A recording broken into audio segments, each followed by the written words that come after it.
Shri Saraswati arts commerce and science college Mehmadpur BSM for इतिहास jenny अंदर CC and CE 403 भारतનો ઇતિહાસ ઈસવીસન 1885 થી 1964 સુધીનો અને એમાં પણ યુનિટ 2 ની અંદર જે ગાંધી યુગના આંદોલનો કહી શકાય એની અંદર પ્રથમ આંદોલન જે ગાંધીજીનું સવિનય કાનૂન ભંગ ગાંધી યુગના આંદોલનો એની અંદર સવિનય કાનૂન ભંગની લડત જે 1930 થી 1932 દરમિયાન ગાંધીજીના નેતૃત્વની અંદર આ આંદોલનો થયા હતા. એમાં સવિનય કાનૂન ભંગની લડતના કારણો અને તેની અસરો શું થઈ તો આપણે પ્રથમ જોઈએ તો એની પૂર્વ ભૂમિકા અને એના સંજોગો. તો પૂર્વ સંજોગોની અંદર પ્રથમ હતું તો સાયમન કમિશનની ભલામણોનો સ્વીકાર કર્યો અને નહેરુ સમિતિની ભલામણોનો અસ્વીકાર. એટલે કે બ્રિટિશ સરકારે કોઈ પક્ષને સંતોષ નહીં આપતી સાયમન કમિશનની બિન પ્રગતિશીલ જે ભલામણો હતી એનો સ્વીકાર કર્યો હતો, જ્યારે ભારતના લગભગ તમામ પક્ષોને સંતોષ આપતી હોય એવી જે નહેરુ સમિતિના જે અહેવાલો હતા, પ્રગતિશીલ જે ભલામણો હતી એમનો બ્રિટિશ સરકારે અસ્વીકાર કર્યો હતો. અને એના પરિણામે જ ભારતના લોકોએ સાયમન કમિશનનો સંપૂર્ણ બહિષ્કાર કર્યો હતો અને તેનાથી લોકોમાં રાજકીય જાગૃતિ તથા રાષ્ટ્રીય ચેતના મજબૂત બની હતી. અને એનું પરિણામ એ આવ્યું કે ડિસેમ્બર 1928માં કોંગ્રેસને પોતાના વાર્ષિક અધિવેશનમાં જો સરકાર નહેરુ સમિતિની ભલામણોની 1 વર્ષની મુદત સુધીમાં જો સ્વીકાર ન કરે તો સરકાર સામે નાકર એટલે કે કોઈ જ પ્રકારનો કર ન આપવો અને અસહકારની લડત કરવાનો ઠરાવ પ્રસાર કરવાની ફરજ પડી. એટલે કે નાકર એટલે કે કોઈ પણ પ્રકારનો કર પણ ન આપવો અને અસહકાર એટલે કે બ્રિટિશ સરકારને કોઈ પણ પ્રકારનો સહકાર આપવો નહીં, એવો ઠરાવ પસાર કરવાની ફરજ પડી. તો આગળ જોઈએ તો આત્યંતિક રાષ્ટ્રવાદની પ્રવૃત્તિઓની અસર અને લાલા લજપતરાયની શહીદી. એટલે કે આ જ સમયગાળાની અંદર સાયમન કમિશનના બહિષ્કાર માટે જે સરઘસો કાઢવામાં આવ્યા તો એ સરઘસોની આગેવાની લાલા લજપતરાયે લીધી હતી. અને આ લાલા લજપતરાય પોલીસના લાઠીમારથી સખત રીતે ઘવાયા હતા અને પરિણામે આવ્યું કે નવેમ્બર 1928માં તેમનું અવસાન થયું. લાઠીમારમાં મુખ્ય ભાગ ભજવનાર જે લાહોરના પોલીસ અધિકારી સોન્ડર્સની ક્રાંતિકારીઓ દ્વારા હત્યા કરવામાં આવી અને ક્રાંતિવીર અર્જુનસિંહના ભત્રીજા વીર ભગતસિંહે અને બટુકેશ્વર દત્તે કેન્દ્રીય ધારાસભાની અંદર બોમ્બ ફેંક્યા. અને આ દરમિયાન પંજાબ, બંગાળ, મહારાષ્ટ્ર વગેરેમાં પણ રાષ્ટ્રવાદી પ્રવૃત્તિઓએ ફરીથી શરૂ થઈ ગઈ હતી. દિલ્હી પાસે વાઇસરોયની ટ્રેન પર બોમ્બ પણ ફેંકવામાં આવ્યો અને પરિણામે સરકાર અનેક ક્રાંતિવીરોની ધરપકડ પણ કરી અને લાહોર કાવતરા કેસને નામે જાણીતો થયેલો જે દાવો ચલાવવામાં આવ્યો અને ભગતસિંહને ફાંસી આપતા રાષ્ટ્રવાદની પ્રવૃત્તિઓમાં ભારે વધારો થયો હતો. અને આ પરિણામે હિંદના યુવાન વર્ગને હિંસાને માર્ગથી પાછા વાળીને અહિંસક લડતમાં સામેલ કરવાની ગાંધીજીને આ ઘણી અનુકૂળ તક લાગી હતી. એટલે કે ગાંધીજી એવું માનતા હતા કે જો આ રીતે બધા ક્રાંતિવીરો ક્રાંતિ કરવા જશે તો એમના ઉપર અત્યાચાર અને દમન પ્રવૃત્તિ થશે તો ભારતની પ્રજાનું જ મૃત્યુ થવાનું છે. એટલે ગાંધીજી એવા ઈચ્છતા હતા કે અહીં હિંસક માર્ગ અપનાવ્યા કરતાં અહિંસક માર્ગે જ જો લડત કરવામાં આવે તો પરિણામ સારું મળી શકે એવું ગાંધીજીની વિચારસરણી હતી. એના પછી જોઈએ તો જતીનદાસની શહીદી અને તેના પ્રત્યાઘાતો. તો કારાગૃહમાં સરકાર રાજદ્વારી કેદીઓને ખરાબ ખોરાક આપતી હતી તથા તેમની સાથે ફોજદારી રીતે ગુનેગારો કેદીઓની માફક ખરાબ વર્તાવ પણ કરતા હતા. આથી ભગતસિંહ, જતીનદાસ વગેરે ક્રાંતિકારીઓએ જેલમાં આમરણાંત ઉપવાસ શરૂ કર્યા હતા અને દેશભરમાં આની અસર થઈ હતી. સમારંભો, દેખાવો, હડતાલો, વર્તમાનપત્રોના ઉગ્ર લખાણો વગેરે દ્વારા આવી સરકારી દમન સામે ભારે વિરોધ વ્યક્ત કરવામાં આવ્યો હતો અને પરિણામે સરકારે રાજદ્વારી કેદીઓને થોડી રાહત આપવાના પગલાં લીધા. આથી લોકનેતાઓની સમજાવટથી ભગતસિંહ અને તેના સાથીદારોએ ઉપવાસ છોડી દીધા હતા. પરંતુ બંગાળના જતીનદાસે સરકાર બધી જ માગણી ન સ્વીકારે ત્યાં સુધી ઉપવાસ એમને ચાલુ રાખ્યા હતા. આવા 64 દિવસના ઉપવાસને અંતે ઓક્ટોબર 1919માં જતીનદાસનું અવસાન થયું અને એ અવસાન થયું એની લોકમાનસ ઉપર ઊંડી અસર પડી અને વિશેષ કરીને યુવાન વર્ગ ભારે અહિંસક આંદોલનો પણ કર્યા અને લોકોના આવા તીવ્ર રાષ્ટ્રીય જુસ્સાને અહિંસક લડતને માર્ગે વાળવાની ગાંધીજીને જરૂર લાગી હતી. એટલે કે આજે સવિનય કાનૂન ભંગની લડત કરવાનો જે ગાંધીજી માગતા હતા તો એના પાછળના આ પૂર્વ ભૂમિકા અને સંજોગો આ હતા અને ગાંધીજીને એના કારણે જ લાગતું હતું કે હિંસાવાળી લડત કરીએ એના કરતાં અહિંસક લડતે જો માર્ગે વાળવામાં આવે લોકોના જુસ્સાને તો પરિણામ સારું એવું આવી શકે એમ હતું. આગળ જોઈએ તો વિદ્યાર્થીઓ, યુવકો અને કામદારોનો સંગઠનનો તેમજ તેમની પ્રવૃત્તિઓ. તો ઉપર આપણે જોઈ ગયા એ કારણોને લીધે ભારતભરમાં વિદ્યાર્થી, યુવક, કામદાર વગેરેના સંગઠનોમાં ખૂબ વધારો થયો. તેઓએ સરકાર સામે સામુદાયિક આંદોલનો પણ શરૂ કર્યા.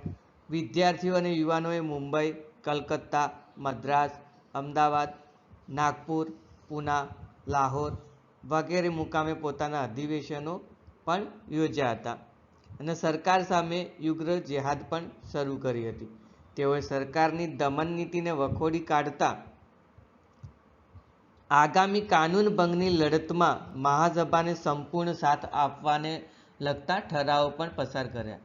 સામ્યવાદી સંઘોની પ્રેરણાથી 1928માં કામદારોનો સંગઠનો અને તેમની પ્રવૃત્તિઓનો પણ ફેલાવો થયો અને પરિણામે તેમની સ્થિતિમાં સુધારા સૂચવવા સરકારે વ્હાઇટના અધ્યક્ષ પદ હેઠળ એક સમિતિ નિયુક્ત કરી અને તેનાથી કામદારોએ તેનો સંપૂર્ણ બહિષ્કાર કર્યો. આનાથી કામદાર આંદોલનને પણ વેગ મળ્યો. નાગપુર મુકામે જવાહરલાલ નહેરુના પ્રમુખ પદે 1929માં યોજાયેલી અખિલ હિન્દ ટ્રેડ યુનિયન પરિષદમાં મજૂરો પ્રત્યેની સરકારી અન્યાયી નીતિ હતી એની કડક ટીકાઓ પણ કરવામાં આવી અને કામદારોને અહિંસક લડત માટે તૈયાર રહેવાનો અનુરોધ કરવામાં આવ્યો. 1929ના નવા વર્ષ દરમિયાન દેશભરમાં મોટા પ્રમાણમાં મજૂર હડતાલો પડી તેથી ઉદ્યોગો લગભગ થંભી ગયા અને સરકારે 31 મુખ્ય આગેવાનોની ધરપકડ કરીને તેમના પર મીરત મુકદ્દમા તરીકે જાણીતો થયેલો દાવો ચલાવ્યો અને અંતે તેમને સજાઓ પણ કરી. આથી મજૂરોમાં ભારે ઉત્તેજના ફેલાઈ અને તેઓએ સવિનય કાનૂન ભંગની લડતમાં નોંધપાત્ર ફાળો પણ આપ્યો હતો. એના પછી જોઈએ તો સફળ બારડોલી સત્યાગ્રહની અસર. તો સુરત જિલ્લાના બારડોલી તાલુકાની અંદર 1928ના વર્ષ દરમિયાન ખેડૂતોએ સરકાર સામે સત્યાગ્રહ કર્યો હતો અને એની અંદર જમીનની નવી આંકણી મુજબ ખેડૂતોની વધેલી આવકના અનુસંધાનમાં સરકારે બારડોલી તાલુકાના જમીન મહેસૂલના 25% નો ઘણો મોટો વધારો કર્યો હતો અને ખેડૂતોની વધેલી થોડી આવક એ ખેડૂતોના શ્રમનું પરિણામ છે અને તેમાં સરકારની કોઈ મદદ લેવામાં આવી નથી, માટે મહેસૂલ વધારો ગેરવાજબી છે। તેથી ખેડૂતોની દલીલ સરકારે નકારી કાઢી હતી અને વધારાના મહેસૂલ સહિત જમીન મહેસૂલ લેવાનો પણ એમને આગ્રહ રાખ્યો હતો। આથી તાલુકાના ખેડૂતોએ સંગઠન કરી સરકાર સામે સત્યાગ્રહ કરવાનો નિર્ણય કર્યો હતો અને આ લડતમાં તેમને વલ્લભભાઈ પટેલનું કુનેહભર્યું અને મક્કમ માર્ગદર્શન પણ મળી રહ્યું હતું અને પરિણામે આવ્યું કે સરકારે ખેડૂતોના ઘરબાર, જમીન, ઢોર, માલ મિલકત વગેરે જપ્ત કર્યા, તેમને ભારે દંડ પણ કર્યા, તેમજ તેમની સામે અન્ય દમનકારી પગલાં પણ લીધા હતા। તો પણ ખેડૂતો ખૂબ જ મક્કમ રહ્યા। માત્ર દેશમાં જ નહીં પણ વિદેશમાં પણ બારડોલી સત્યાગ્રહ જાણીતો બન્યો અને છેવટે સરદારને વલ્લભભાઈ અને ખેડૂતો સાથે સરકારને વલ્લભભાઈ અને ખેડૂતો સાથે સમાધાન પણ સાધવું પડ્યું અને તટસ્થ પંચની નિમણૂક કરવી પડી અને માત્ર 61.4% મહેસૂલ વધારો વ્યાજબી ગણાવ્યો અને આમ બારડોલી તાલુકાના ખેડૂતો અને સરદારની નેતાગીરીનો જ્વલંત વિજય થયો અને પરિણામે સવિનય કાનૂન ભંગની લડતને આનાથી સારું એવું બળ પણ મળ્યું। એટલે કે આ જે બારડોલી સત્યાગ્રહ જે ખેડૂતો અને સરકાર વચ્ચે હતો એની અંદર ખેડૂતોની જીત થઈ અને વલ્લભભાઈ પટેલને સરદારનું બિરુદ મળ્યું અને આની અંદર જે બારડોલી સત્યાગ્રહ સફળ થયો, તો જે સવિનય કાનૂન ભંગની લડત લડવા માગતા હતા ગાંધીજી, તો એની અંદર પણ આ સત્યાગ્રહની સફળતાથી એમને જોમ મળ્યું અને એક સારી એવી બળ પણ પૂરું પડ્યું હતું। એના પછી આગળ જોઈએ તો વાઇસરોય લોર્ડ ઇરવિનની જાહેરાત અને નેતાઓની મુલાકાત અને નિરાશાઓ। તો મે મહિનાની 1929ની ઇંગ્લેન્ડની ચૂંટણીઓમાં મજૂર પક્ષના વિજયના લીધે રામસે મેકડોનાલ્ડ વડાપ્રધાન તથા કેપ્ટન વેજવુડ હિન્દી વજીર બન્યા અને તુરંત ગૃહ સરકારના આદેશી વાઇસરોય ઇરવિન ચર્ચા વિચારણા કરવા ઇંગ્લેન્ડ ગયા અને ત્યાં થોડા મહિનાના રોકાણ બાદ 25 ઓક્ટોબર 1929ના રોજ તેઓએ નિવેદન કર્યું અને તેમાં બ્રિટિશ સામ્રાજ્યના એક અંતર્ગત ભાગ તરીકે ભારતમાં જવાબદાર રાજ્યતંત્ર સ્થાપવાની તથા ક્રમશઃ સ્વાયત્ત સત્તાઓ વિકસાવવાની ભારતમાં 1917ની જાહેરાતનું પુનરુચ્ચારણ કરવામાં આવ્યું તેમજ ભારતમાં ગૃહ સ્વરાજ સ્થાપવાનું બ્રિટિશ સરકારનું અંતિમ ધ્યેય હોવાનું પણ જાહેર કર્યું અને તેણે એવી પણ જાહેરાત કરી કે આ બાબતની ચર્ચા વિચારણા કરવા ટૂંક સમયમાં લંડનમાં ગોળમેજી પરિષદો યોજવામાં આવશે અને જેમાં બ્રિટિશ પ્રાંતોના તથા દેશી રાજ્યોના પ્રતિનિધિઓને આમંત્રણ આપવામાં આવશે। જેમાં બ્રિટિશ પ્રાંતોના તથા દેશી રાજ્યોના પ્રતિનિધિઓને આમંત્રણ આપવામાં આવશે જેમાં બ્રિટિશ પ્રાંતોના તથા દેશી રાજ્યોના પ્રતિનિધિઓને આમંત્રણ આપવામાં આવશે। આ પરિષદમાં તેઓ હિંદને આપવાના બંધારણનો મુસદ્દો પણ તૈયાર કરવામાં આવશે જેને આખરી મંજૂરી માટે બ્રિટિશ સંસદ સમક્ષ રજૂ કરવામાં પણ આવશે અને હિંદના મોટાભાગના આગેવાનોએ તથા પક્ષોએ આ જાહેરાતને આવકાર આપ્યો હતો। ગાંધીજી, મોતીલાલ નહેરુ, વિઠ્ઠલભાઈ પટેલ, સર તેજ બહાદુર સપ્રુ તથા જનાબ જીન્હાનું નેલું પ્રતિનિધિ મંડળ જ્યારે વાઇસરોયને 1929ના અંતે મળ્યું અને તેઓએ હિંદને આપવાના ગૃહ સ્વરાજની ચોક્કસ તારીખ નિશ્ચિત કરવા તેમજ ગૃહ સ્વરાજને લગતી બાબતોની ચર્ચા ગોળમેજી પરિષદોમાં થશે તેવી સ્પષ્ટ ખાતરી આપવા તેમને જણાવ્યું ત્યારે વાઇસરોયે આવી કોઈ બાંયધરી આપવાનો ઇનકાર કર્યો અને પરિણામે ગાંધીજીએ સવિનય કાનૂન ભંગની લડતનો આશરો લેવાનું મુનાસિબ માન્યું હતું। એટલે કે વાઇસરોય ઇરવિન ની જાહેરાત જે કરવામાં આવી તે નેતાઓ જ્યારે મુલાકાત કરી તો એ વખત એમને આ બાંયધરી આપવાનો ઇનકાર કર્યો, એટલે નેતાઓની અંદર નિરાશા સાંપડી ને એના પરિણામે ગાંધીજીએ સવિનય કાનૂન ભંગની લડતનો આશરો લેવાનું નક્કી કર્યું હતું. એના પછી આગળ જોઈએ તો કોંગ્રેસની ઐતિહાસિક લાહોર બેઠક અને પૂર્ણ સ્વરાજનો ઠરાવ. તો બ્રિટિશ સરકારે હિન્દને ગૃહ સ્વરાજ આપવાના આશયને અમલમાં મૂકવાનો કે તેનો નિશ્ચિત સમય જણાવવાનો જ્યારે ઇનકાર કર્યો ત્યારે દેશની અંદર તંગદિલીના વાતાવરણમાં ભારે વધારો થયો અને કોંગ્રેસના યુવાનો જે યુવાન વર્ગ હતો એમને પૂર્ણ સ્વરાજનો ઠરાવ કરવા તથા સરકાર સામે નાકરની લડત ઉપાડવા અધીરા બન્યા હતા. અને આ સંજોગોમાં જવાહરલાલ નહેરુના પ્રમુખ પદે 1929મી ડિસેમ્બરના રોજ લાહોરમાં મળેલા અધિવેશનમાં ઠરાવો થયા. જે ઠરાવો આ પ્રકારે હતા કે મહાસભાનું અધિવેશન હિન્દના વાઇસરોયને હિન્દને ગૃહ સ્વરાજ આપવાની કરેલી જાહેરાતની કદર કરે છે, પરંતુ ત્યારબાદ તેમની હિન્દી નેતાઓ સાથેની મુલાકાતમાં તેમણે આ માટેની કોઈ ખાતરી આપી નથી.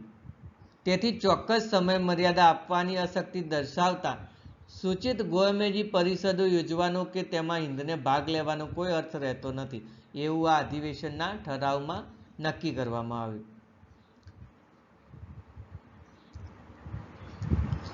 અને આ અધિવેશન નહેરુ સમિતિના અહેવાલ તથા તેની દરખાસ્તોને રદ થયેલી જાહેર કરે છે તથા મહાસભાના બંધારણમાં મુકાયેલ સ્વરાજ શબ્દનો અર્થ પૂર્ણ સ્વરાજ કરે છે તેમજ તે મેળવવા પ્રત્યેક હિન્દ કટિબદ્ધ થવા હાકલ કરવામાં આવે છે. એટલે કે આ બેઠકની અંદર પૂર્ણ સ્વરાજનો ઠરાવ પસાર કરવામાં આવે છે.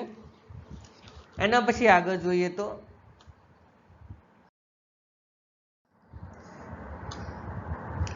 ગાંધીજીનું પૂર્ણ સ્વરાજને લગતું જાહેરનામું. તો ગાંધીજી આ ઠરાવના અનુસંધાનમાં હિન્દના પૂર્ણ સ્વરાજને લગતું ઐતિહાસિક એક જાહેરનામું પ્રસિદ્ધ કર્યું. તેમાં તેમણે વિશ્વની કોઈ પણ પ્રજાની માફક હિન્દની પ્રજાને પણ સંપૂર્ણ સ્વરાજ ભોગવવાના અધિકારની સ્પષ્ટપણે એમને જાહેરાત કરી હતી. અને બ્રિટિશ સરકાર પણ હિન્દની રાજકીય, આર્થિક, સામાજિક, સાંસ્કૃતિક તથા નૈતિક બહાલી કરવાનો વાસ્તવિક આક્ષેપ મૂક્યો. તેમણે લોકોના રાજકીય હકો ઝૂંટવી લીધા હતા. ભારે કરવેરા દ્વારા લોકો પર અસહ્ય આર્થિક બોજો પણ નાખ્યો હતો તથા બ્રિટિશ તરફથી આર્થિક નીતિને લીધે હિન્દના ઉદ્યોગ ધંધા અને વેપાર વાણિજ્યને પણ ખતમ કરી નાખ્યા હતા. સરકારે હિન્દીઓને સામાજિક રીતે અપમાનિત કર્યા હતા તેમજ તેમની સંસ્કૃતિનો ઉપહાસ પણ કરવાના પ્રયાસો પણ કર્યા હતા. વળી તેમણે અમુક પગલાં દ્વારા લોકોની નૈતિક પાયમાલી પણ કરી. માટે મહાસભાએ જ્યારે આદેશ આપે ત્યારે હિન્દના પૂર્ણ સ્વરાજની પ્રાપ્તિ માટે કોઈપણ પ્રકારના ભોગ આપવાની પ્રતિજ્ઞા લેવી તથા તેના દ્વારા લડત શરૂ થાય ત્યારે મોટી સંખ્યામાં સામેલ થવાની ગાંધીજીએ લોકોને અપીલ પણ કરી હતી. આના માટે ગાંધીજીએ 26મી જાન્યુઆરી 1930નો દિન જે પ્રતિજ્ઞા દિન તરીકે પાળવા પણ લોકોને અપીલ કરી હતી. અને આના પ્રત્યુત્તર રૂપે હિન્દના પ્રત્યેક ભાગમાં 26મી જાન્યુઆરી 1930ના રોજ મોટી સભાઓ યોજાઈ અને તેમાં ગાંધીજીના જાહેરનામાનો મુસદ્દો ઠરાવ રૂપે પસાર કરવામાં આવ્યો. તેમજ રાવી નદીના કિનારે 26મી જાન્યુઆરીએ નહેરુ સહિત યુવા નેતાઓએ પણ પ્રતિજ્ઞા લીધી હતી. તો આમ ગાંધીજીએ પૂર્ણ સ્વરાજને લગતું જાહેરનામું પ્રસાર કર્યું અને એના માટે એ પૂર્ણ કરવા માટેના કયા કયા પગલાં લેવા એ પણ નક્કી કરવામાં આવ્યું હતું. એના પછી આગળ જોઈએ તો ગાંધીજીના 11 મુદ્દાઓ અને સવિનય કાનૂન ભંગને લગતો કોંગ્રેસ કારોબારીનો ઠરાવ. તો ગાંધીજીએ સરકાર પોતે રજૂ કરેલા નીચેના 11 મુદ્દાઓનો તાત્કાલિક સ્વીકાર કરે તે લડત મોકૂફ રાખવાની એમને તૈયારી બતાવી હતી કે સવિનય કાનૂન ભંગની જે લડત અમે શરૂ કરવા માંગીએ છીએ એ ત્યારે જ અમે મોકૂફ રાખીશું જ્યારે અમારી માગણીઓનો સ્વીકાર કરવામાં આવે. તો એના માટે ગાંધીજીએ 11 મુદ્દાઓ તૈયાર કર્યા હતા, જેની અંદર પ્રથમ મુદ્દો છે જમીન મહેસૂલમાં 50% અને તેના પર ધારાસભાને સંપૂર્ણ અંકુશ હોવો જોઈએ. બીજા નંબરમાં મીઠા વેરાની નાબૂદી. ત્રીજા નંબરમાં લશ્કરી ખર્ચમાં 50%નો ઘટાડો હોવો જોઈએ. ચોથા નંબરમાં જોઈએ તો પ્રથમ દરજ્જાની આયાતો પર યોગ્ય જકાત હોવું જોઈએ. 6 નંબરમાં જેમના પર હત્યાનો આરોપ ન હોય કે જેમણે હત્યા કરી ન હોય તેવા તમામ રાજકીય કેદીઓને છુટકારો. દેશવટો ભોગવતા રાજકીય નેતાઓને ભારતમાં વસવાટની છૂટ અને રાજદ્રોહને લગતી 124ની કલમની નાબૂદી કરવી.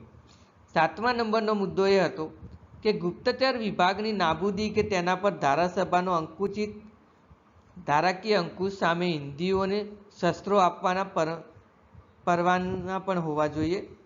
8મો મુદ્દો એ હતો કે ભારતમાં દરિયાઈ વેપારને લગતા શ્રી હાજીના કાયદાને મંજૂરી આપવી. અને 9મા નંબરનો મુદ્દો એ હતો કે સંપૂર્ણ દારૂબંધી. અને 10 નંબરના મુદ્દામાં 1 રૂપિયા બરોબર 1 શિલિંગ અને 4 પેન્સનું પ્રમાણ નક્કી કરવું. તો આમ ગાંધીજીએ 11 મુદ્દાઓ જાહેર કર્યા હતા ને સરકાર આ પ્રત્યે ગાંધીજીએ પાઠવેલ પત્રનો સરકાર તરફથી ઘણો અસંતોષકારક જવાબ મળ્યો.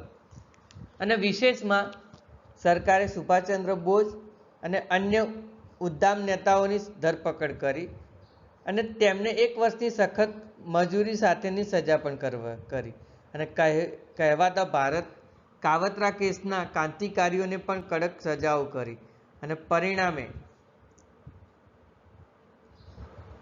ખાસ કરીને યુવાન વર્ગમાં ઘણી એની ઉત્તેજના ફેલાઈ અને છેવટે ફેબ્રુઆરી 1930માં અમદાવાદમાં સાબરમતી આશ્રમમાં મળેલી મહાસભાની કારોબારીએ ગાંધીજીની નેતાગીરી નીચે સવિનય કાનૂન ભંગની લડત શરૂ કરવાનો ઐતિહાસિક ઠરાવ પસાર કર્યો.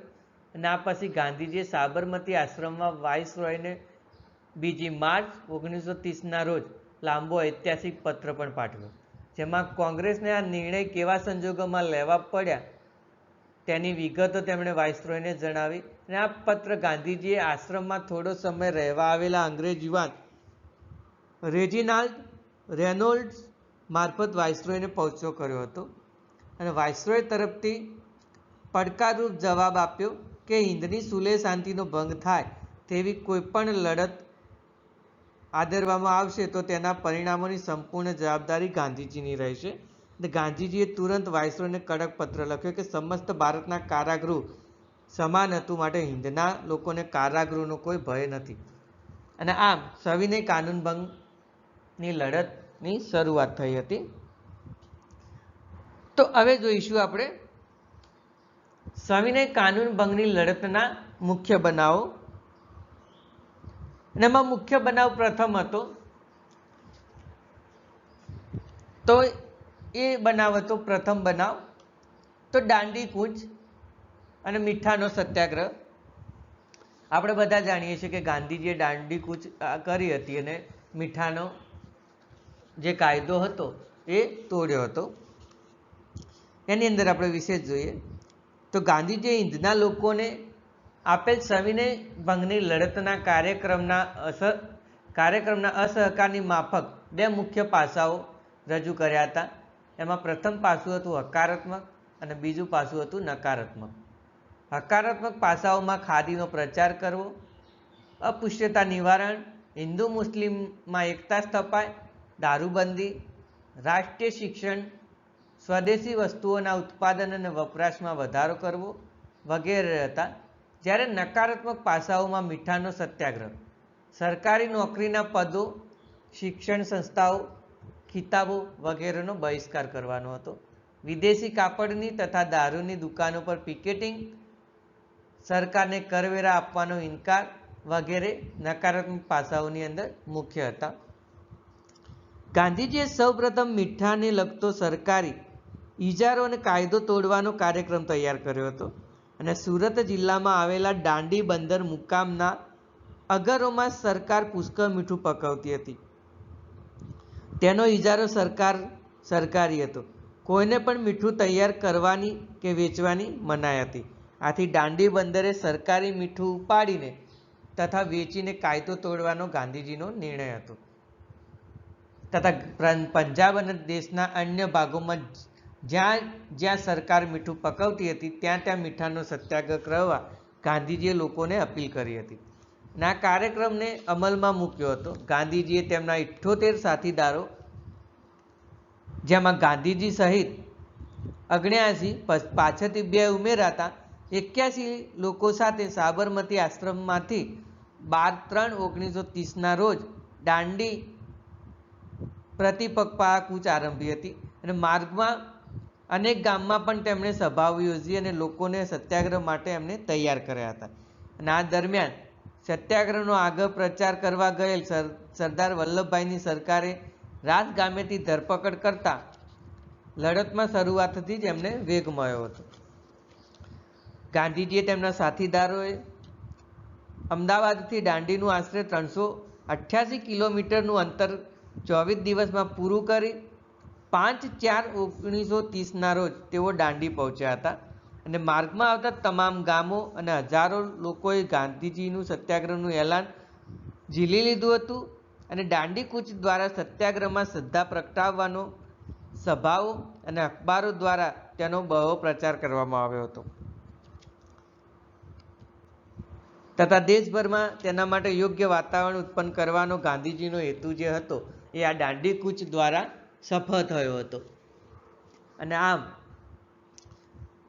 300 જેટલા ગામમાં મુખીઓએ પોતાના પદના રાજીનામા પણ આપ્યા અને હજારો લોકો સત્યાગ્રહમાં પણ જોડાવા તત્પર પણ બન્યા. અને વિદેશી કાપડને તજી દઈ ખાદીનો સ્વીકાર કર્યો. અને દારૂબંધી તથા અસ્પૃશ્યતા નિવારણના રચનાત્મક કાર્યને પણ આ દાંડી કૂચના કારણે વેગ પણ મળ્યો હતો. એના પછી સવિનય કાનૂન ભંગની લડતના મુખ્ય બનાવોની અંદર બીજો બનાવ હતો તો મીઠાના કાયદાનો ભંગ તથા સવિનય કાનૂન ભંગ લડતની શરૂઆત. તો ગાંધીજી અને તેમના સાથીદારોએ 6/4/1930ની સવારે દાંડી કિનારેથી ચપટી મીઠું ઉપાડી સરકારી કાયદાનો ભંગ કર્યો. અને એ જ રીતે દેશને સત્યાગ્રહ શરૂ કરવાની લીલી ઝંડી પણ મળી ગઈ. ઠેર ઠેર લોકોએ સરકારના મીઠાના તથા અન્ય કાયદાઓનો પણ ભંગ કર્યો. ગાંધીજીના સાથીદારો મીઠું ઉપાડી તેને આસપાસના ગામોમાં 2 કિલોમીટરના અંતરે વેચતા હતા. કેટલીમાં દરિયાનું પાણી ઉકાળી મીઠું બનાવતા. આમ સરકારના મીઠું ઉપાડવાના, વેચવાના તથા બનાવવાના કાયદાનો તેઓએ ભંગ પણ કર્યો. અને હજારો લોકોને સરકારે કારાગૃહમાં પણ પૂર્યા તથા એપ્રિલની 30મી મેના રોજ ધરપકડ કરી. આથી લડત ભારી વેગીલી પણ બની. અને આ પહેલાં ગાંધીજીએ ધરાસણા તથા વડાલાના મીઠાના મોટા સરકારી અગરો પણ કબજે કરવાની જાણ કરતો લાંબો પત્ર વાઇસરોયને પાઠવ્યો હતો. અને તેના અનુસંધાનમાં સરકારે ગાંધીજીની પણ ધરપકડ કરી. અને આના કારણે દેશભરની અંદર સત્યાગ્રહની લડત ખૂબ વ્યાપક બની. સુરત જિલ્લાના ધરાસણાના મીઠાના અગરો કબજે કરવામાં 2400 જેટલા સત્યાગ્રહીઓએ તથા બાજુના વડાલાના અગરો તાબે કરવામાં આશરે 1500 સત્યાગ્રહીઓએ ભાગ લીધો. અને આ સત્યાગ્રહ આશરે 1 માસ ચાલ્યો. અને તેમાં સરકારે 10,000થી પણ વધુ સત્યાગ્રહીઓની ધરપકડ કરી અને તેમના પર ભારે દમન પણ ગુજાર્યું હતું.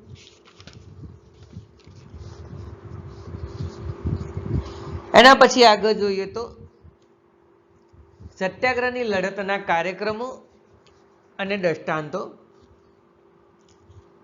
મીઠાના સત્યાગ્રહ ઉપરાંત લડતની અંદર અન્ય કાર્યક્રમો હતા, જેમાં કાપડ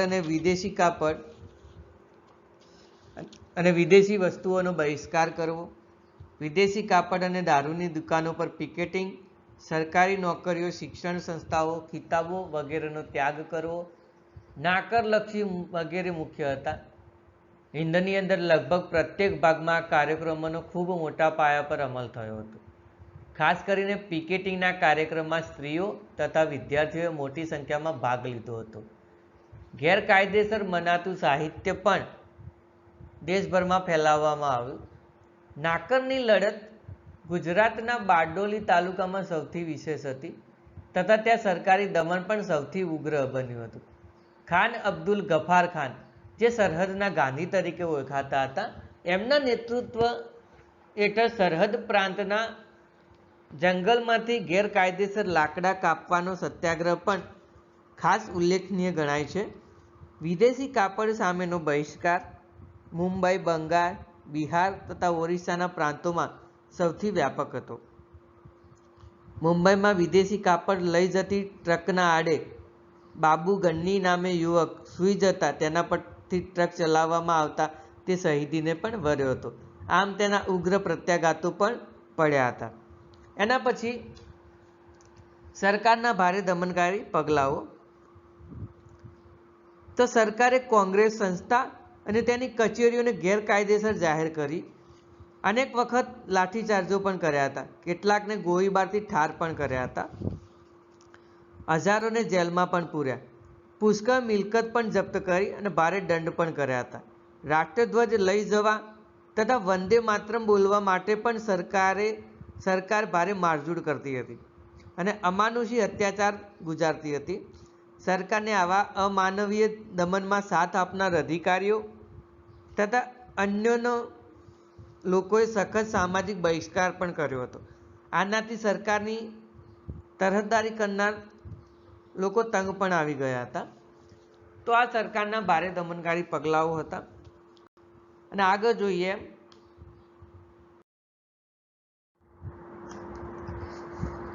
પ્રથમ ગોમેજી પરિષદનો કોંગ્રેસે કરેલો બહિષ્કાર અને ગાંધી ઇરવિન સમજૂતી કરાર અને મોકૂફ રખાયેલી લડત. તો જ્યારે હિંદની અંદર વ્યાપક પ્રમાણમાં સત્યાગ્રહ ચાલતો હતો ત્યારે સરકારે નવેમ્બર 1930માં લંડનમાં પ્રથમ ગોમેજી પરિષદ બોલાવી.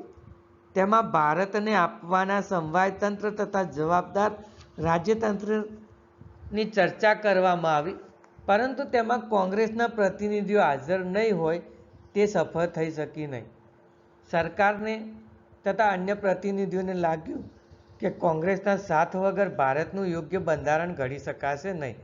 આથી સપ્રુ અને જયકરના પ્રયત્નોથી ફેબ્રુઆરી 1930માં વાઇસરોયની ઇરવિન અને રાષ્ટ્રપિતા ગાંધીજી વચ્ચે મુલાકાત યોજાઈ અને 15 દિવસની વાટાઘાટોને અંતે બંને વચ્ચે સમજૂતી તરીકે જાણીતી બની. કોંગ્રેસ કારોબારી આ સમિતિને મંજૂરી આપી તથા તેણે સત્યાગ્રહ મોકૂફ રાખવાનો તથા બીજી ગોમેજી પરિષદમાં કોંગ્રેસના એકમાત્ર પ્રતિનિધિ તરીકે ગાંધીજીને મોકલવાનો નિર્ણય પણ લેવામાં આવ્યો અને સમજૂતી અનુસાર રાજદ્વારી કેદીઓને છોડી મૂકવામાં આવ્યા. જપ્તીનો માલ તથા દંડ પરત પણ કરવામાં આવ્યો હતો. એટલે કે આ ગાંધીજી અને ઇરવિન વચ્ચે જે કરારો થયા એના કારણે સવિનય કાનૂન ભંગની લડતને મોકૂફ પણ રાખવામાં આવી હતી. એના પછી આગળ જોઈએ તો બીજી ગોમેજી પરિષદમાં ગાંધીજીની નિરાશા અને સત્યાગ્રહની ફરી શરૂઆત. તો લોર્ડ ઇરવિનની વાઇસરોય તરીકેની મુદત પૂરી થતાં તેમના સ્થાને એપ્રિલ 1930માં લોર્ડ વિલ્ગન હિંદના વાઇસરોય તરીકે નિયુક્ત થયો. તે કડક તથા રૂઢિચુસ્ત હતો. ગાંધી ઇરવિન કરાર તેને બ્રિટિશ સરકારની માનહાનિ સમાન એને લાગ્યા હતા. આથી તેની કેટલીક સરકારને અણગમતી કલમોનો તેણે ભંગ કરવા માંડ્યો. ગાંધીજી આની સામે સખત ફરિયાદ પણ નોંધાવી. આથી સરકારે યોગ્ય કરવાની ખાતરી આપતા ગાંધીજીએ સપ્ટેમ્બર 1931માં લંડનમાં યોજાયેલી બીજી ગોમેજી પરિષદમાં હાજરી પણ આપી. તેમાં ગાંધીજીના ભારે પ્રયત્નો છતાંય કોમી પ્રતિનિધિત્વ પર સમાધાન સાધી શકાયું નહીં અને હિંદના પ્રતિનિધિઓ પોતાની કોમ માટે અલગ મતદાન મંડળ તથા બેઠકોની ફાળવણી માટેની માગણીમાં મક્કમ રહ્યા. સરકારી પ્રતિનિધિઓએ પણ આમાં પૂરો ભાગ ભજવ્યો. આથી ગાંધીજી નિરાશ થયા અને હિંદમાં પાછા ફર્યા. અને હિંદ આવતા જ તેમને લગભગ બધા જ ભાગોમાંથી સરકારી દમનના તથા ગાંધી ઇરવિન કરારના ભંગના સમાચાર મળ્યા. આથી ગાંધીજી આ બાબતની ચર્ચા કરવા વાઇસરોયની મુલાકાત માંગી, જેનો વાઇસરોયે ઇનકાર કર્યો. અને કોંગ્રેસે કારોબારીમાં ઠરાવ મુજબ જાન્યુઆરી 1932ને રોજ ગાંધીજીએ જે સવિનય કાનૂન ભંગની લડત મોકૂફ રાખી હતી તો એને ફરી શરૂ કરી અને લોકોને તેમાં મોટી સંખ્યામાં ભાગ લેવા પણ અપીલ કરી. સરકારે 4 જાન્યુઆરીથી વહેલી સવારે ગાંધીજી અને મુખ્ય નેતાઓની ધરપકડ કરી તથા થોડા જ દિવસોમાં તેણે સ્ત્રી સત્યાગ્રહીઓ આશરે 90,000 જેટલી સ્ત્રીઓને જેલમાં પણ પૂરી દીધી હતી. એના પછી આગળ જોઈએ તો સરકારનું ભારે દમન અને સત્યાગ્રહની મોકૂફી. પ્રથમની માફક દ્વિતીય સત્યાગ્રહ પણ પૂરજોશમાં ફેલાયો, પરંતુ સરકારે પણ ખૂબ જ ક્રૂરતાભર્યું દમન કર્યું. ભારે લાઠીમાર, ગોળીમાર વગેરેથી અનેકના મૃત્યુ પણ નીપજ્યા અને હજારોને કારાગૃહમાં પૂરવામાં આવ્યા. તો આ દરમિયાન દ્વિતીય ગોમેજી પરિષદમાં હિંદના પ્રતિનિધિઓ વચ્ચે કોમી સમાધાન ન થતા ઇંગ્લેન્ડના વડાપ્રધાન મેકડોનાલ્ડે કોમી ચુકાદો આપ્યો, જેમાં હરિજનો માટે પણ અલગ મતદાર મંડળ સૂચવવામાં આવ્યું હતું. આની સામે ગાંધીજી યરવડા જેલમાં આમંત્રણ ઉપવાસ પર પણ ઉતર્યા. આથી આખા દેશનું ધ્યાન ગાંધીજીના ઉપવાસ પર કેન્દ્રિત થયું અને સત્યાગ્રહનું આંદોલન ગૌણ બની ગયું. છેવટે ગાંધીજી અને ડૉક્ટર આંબેડકર વચ્ચે યરવડા જેલમાં આ પ્રશ્ન પર સમજૂતી થતાં ગાંધીજીના ઉપવાસ પૂર્ણ થયા અને આ દરમિયાન લડત તદ્દન મંદ પડી ગઈ. ગાંધીજી અસ્પૃશ્યતા નિવારણ તથા આત્મશુદ્ધિ માટે ફરી 21 દિવસના ઉપવાસની જાહેરાત કરતા સરકારને તે ગાંધીજીની તબિયતની દ્રષ્ટિએ જોખમકારક લાગ્યું. આથી મે 1932માં તેમણે જેલમાંથી મુક્ત કર્યા અને ત્યારબાદ વ્યક્તિગત સત્યાગ્રહ પછી લડત ધીમે ધીમે ઓસરતી ગઈ હતી. અને આગળ જોઈએ તો સવિનય કાનૂન ભંગની લડતની અસરો, એટલે કે એનું પરિણામ અને સમાલોચના. તો સવિનય કાનૂન ભંગની સવિનય કાનૂન ભંગની લડત પર દેખીતી રીતે પોતાનું ધ્યેય સિદ્ધ કરવામાં નિષ્ફળ ગઈ હતી. છતાંય તેની ઘણી ઘેરી અસરો પણ પડી હતી. ભારતનો રાષ્ટ્રવાદ આ લડતથી એટલો જાગૃત બન્યો કે બ્રિટિશ સરકારને લાગ્યું કે હવે ભારતને લાંબા સમય સુધી હિંદને પરાધીન રાખી શકાશે નહીં. આથી તેણે ભારતને નક્કર બંધારણીય સુધારા આપવાની દિશામાં કાર્યવાહીની શરૂઆત કરી. આ લડતથી લોકોને અને ખાસ કરી વિદ્યાર્થીઓ, યુવાનો તથા સ્ત્રીઓને રાષ્ટ્રીય ભાવના પ્રબળ બની અને તેમના અલગ સંગઠનો પણ રચાયા, જેમણે પછીથી સ્વાતંત્ર્ય લડતમાં ખૂબ જ કિંમતી ફાળો આપ્યો હતો. આ લડતને લોકોની નિડરતા, ત્યાગ ભાવના વગેરે મજબૂત બનાવી હતી અને સરકારી દમનનો ભય આ લોકોમાંથી દૂર થઈ ગયો હતો. રાજકીયની માફક સામાજિક ક્ષેત્રે પણ લોકજાગૃતિ આવી હતી. તેઓની રૂઢિચુસ્તતા ઓછી થઈ હતી અને એનાથી સામાજિક પ્રગતિ પણ થઈ. તેમજ ગાંધીજીની રચનાત્મક પ્રવૃત્તિઓને ખાસો એવો વેગ મળ્યો હતો અને ખાસ કરીને ગાંધીજી આ લડત બાદ અસ્પૃશ્યતા નિવારણની પ્રવૃત્તિઓને ઘણી વ્યાપક બનાવી હતી. અખિલ હિન્દ હરિજન સેવક સંઘ સ્થાપ્યો તથા ગાંધીજીએ હરિજન અને હરિજન બંધુ નામના સામાયિકો પણ શરૂ કર્યા અને હરિજન પ્રવૃત્તિમાં કી બિરલા તથા ઠક્કર બાપાએ પણ મહત્વનો ભાગ ભજવ્યો હતો. ખાદી પ્રચાર તથા દારૂબંધીની પ્રવૃત્તિને પણ ઘણો એવો વેગ મળ્યો હતો. આ લડતને સ્વરાજની પ્રક્રિયાને ઝડપી બનાવી હતી.